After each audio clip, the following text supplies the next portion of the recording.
Assalamualaikum warahmatullahi wabarakatuh. Alhamdulillah,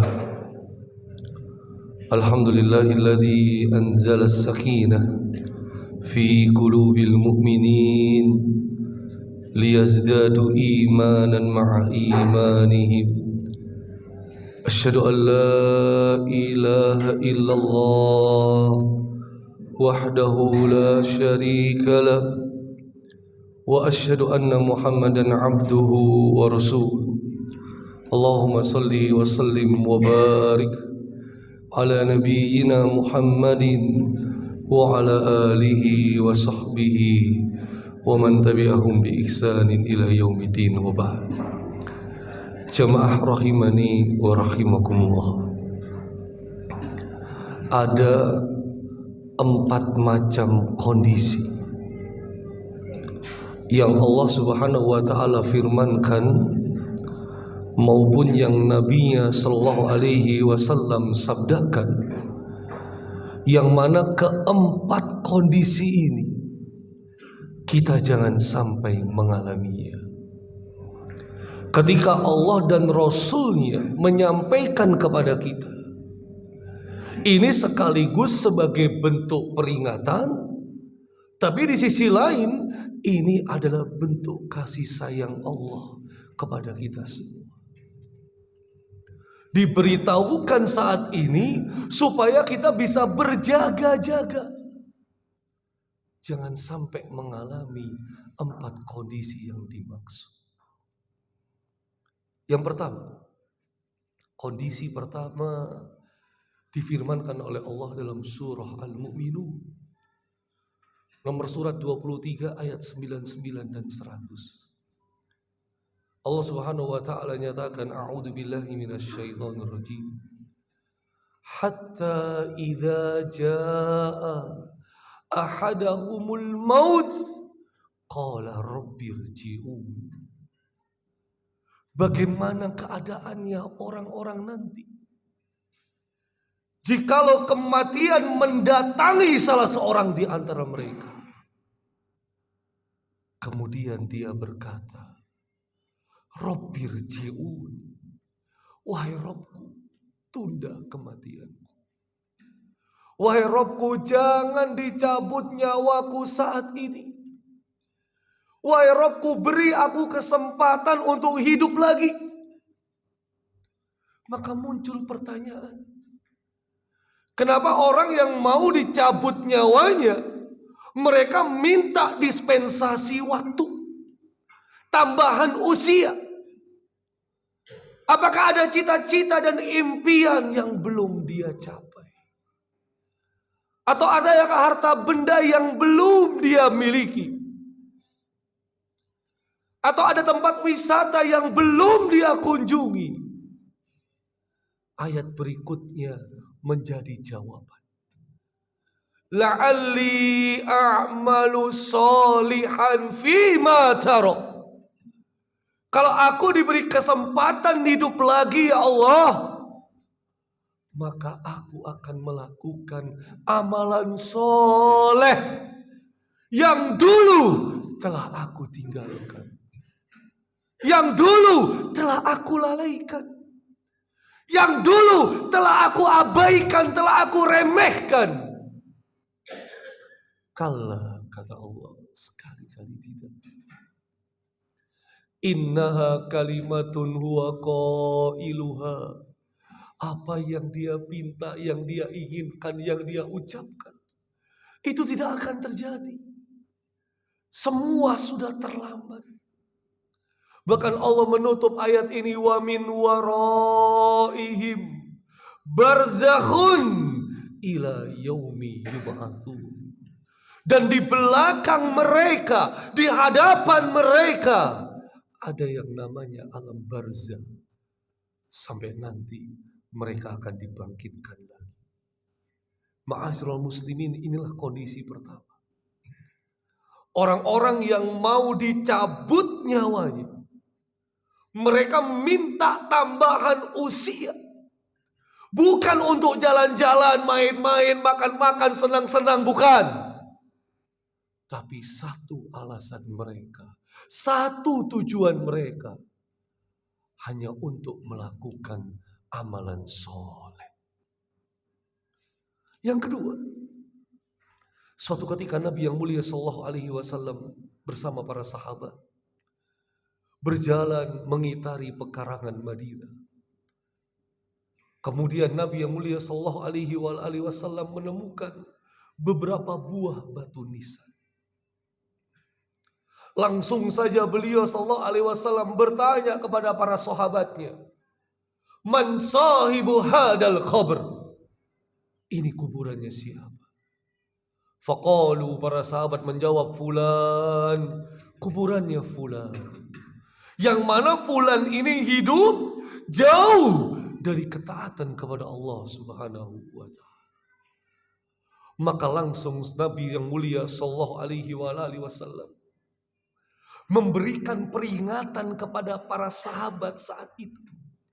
Sekaligus peringatan untuk kita saat ini. Sebuah sabda beliau yang patut dicatat dengan tinta emas. Ketika Nabi yang mulia Sallallahu Alaihi Wasallam bersabda, Rok'atani ahabbu ila hada min baqiyati dunyaku.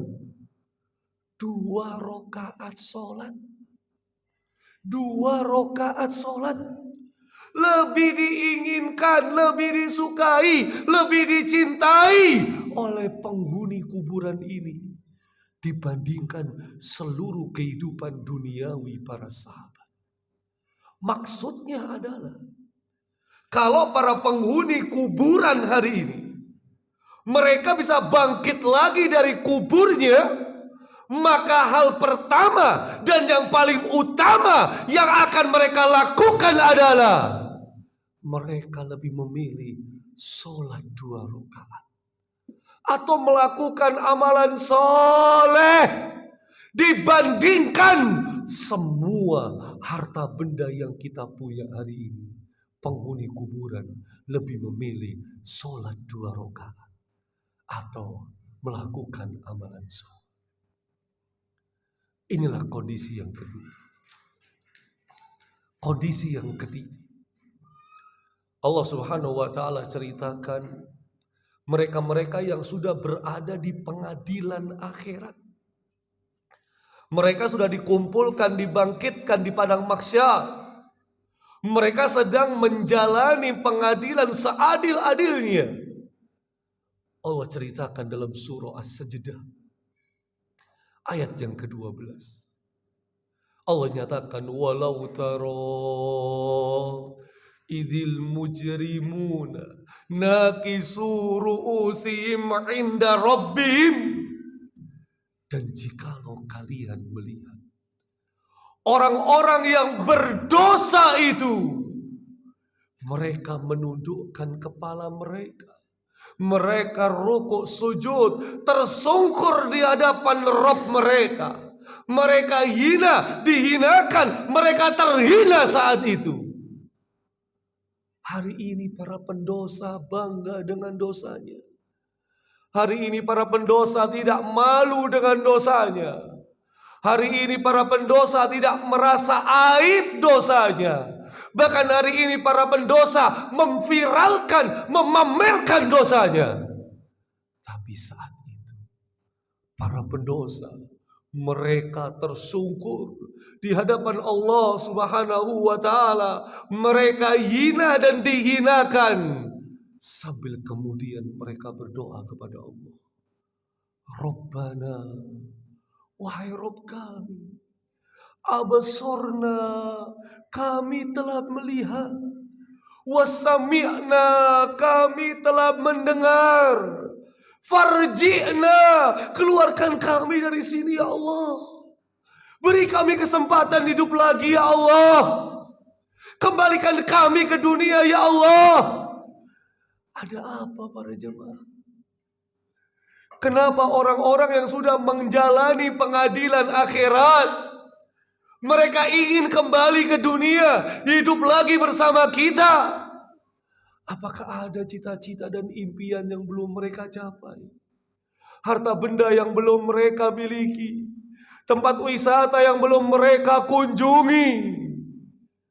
Mereka kemudian menjawab, na'mal solihan inna muqinun. Kalau kami diberi kesempatan hidup lagi ya Allah, kami akan melakukan amalan soleh. Sesungguhnya sekarang kami termasuk orang-orang yang yakin. Dahulu mereka tidak percaya dengan alam akhirat. Dahulu mereka tidak yakin dengan surga dan neraka. Dahulu mereka ragu dengan hari kiamat, konsep pahala dan dosa. Tapi lagi-lagi semuanya sudah serba terlambat. Kondisi yang keempat, ma'asyiral muslimin rahimani wa rahimakumullah. Ini kondisi yang terakhir yang Allah ceritakan. Bahkan Allah ceritakan kondisi ini kepada mereka yang sudah merasakan jilatan dahsyatnya api nerakanya Allah. Dalam surah Fatir ayat yang ke-37, Allah Subhanahu wa taala nyatakan, wa hum yastarikhuna fiha. Mereka berteriak dengan teriakan yang sekencang-kencangnya. Mereka berteriak dengan teriakan yang sekuat-kuatnya. Mereka merasakan kepedihan, siksaan api neraka. Mereka merintih kesakitan, tidak kuat merasakan jilatan api neraka. Sambil kemudian mereka berdoa, Rabbana, wahai Rabb kami, akhrijna, keluarkan kami dari sini ya Allah. Kembalikan kami ke dunia ya Allah. Beri kami kesempatan hidup lagi ya Allah.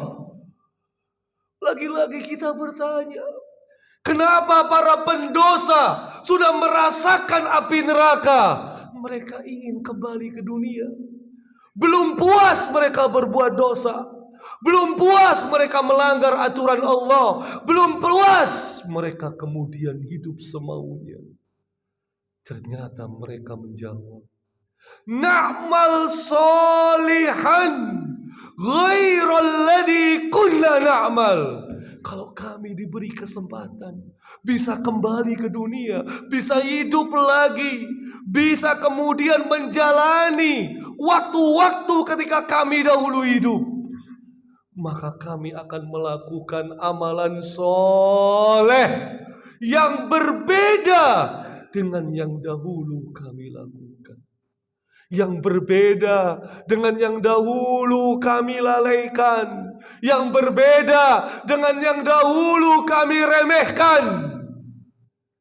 Tapi lagi-lagi para jemaah, semua sudah serba terlambat. Inilah kondisi 4 fase, 4 kondisi. Orang-orang yang mau dicabut nyawanya, orang-orang yang sudah berada di alam kuburnya, orang-orang yang sedang menjalani pengadilan akhirat, bahkan orang-orang yang sudah terjerembab ke dalam neraka. Mereka semua punya keinginan yang sama. Mereka memohon kepada Allah diberi kesempatan untuk hidup lagi di dunia ini. Bukan untuk jalan-jalan, makan-makan, senang-senang, nongkrong-nongkrong, bukan. Hanya satu tujuan mereka, hanya satu alasan mereka. Mereka hanya ingin melakukan amalan soleh. Ma'asyiral muslimin rahimani wa rahimakumullah. Nasihat kepada saya pribadi maupun kepada jamaah sekalian, Ramadan sudah final, Ramadan sudah ending, Ramadan sudah berakhir, Pak. Tapi nafas kita masih terus lanjut, usia kita masih terus ada. Hidup kita belum diselesaikan oleh Allah. Maka mari, Ramadan boleh selesai, tetapi amal soleh jangan sampai berhenti. Wa'bud rabbaka hatta ya'tiyakal yakin. Terus lanjutkan kebaikan ini, terus tingkatkan keimanan kita, terus perbanyak amal soleh kita, sampai ajal menjemput kita semua. Dengan harapan dan doa yang tulus, semoga Allah beri kita semua keistiqomahan. Semoga Allah lipat gandakan amal soleh kita dengan pahala yang berlipat ganda. Hingga akhirnya Allah layakkan kita pantas bersama keluarga besar kita semua. Insya Allah kita semua mendapatkan nikmat surganya kelak. Amin. Allahumma amin. Hadanallahu wa iyyakum ajma'in. Wassallallahu ala nabiyyina Muhammadin wa ala alihi wasallam. Wa akhiru da'wana alhamdulillahi rabbil alamin. Walafu minkum. Assalamualaikum warahmatullahi wabarakatuh.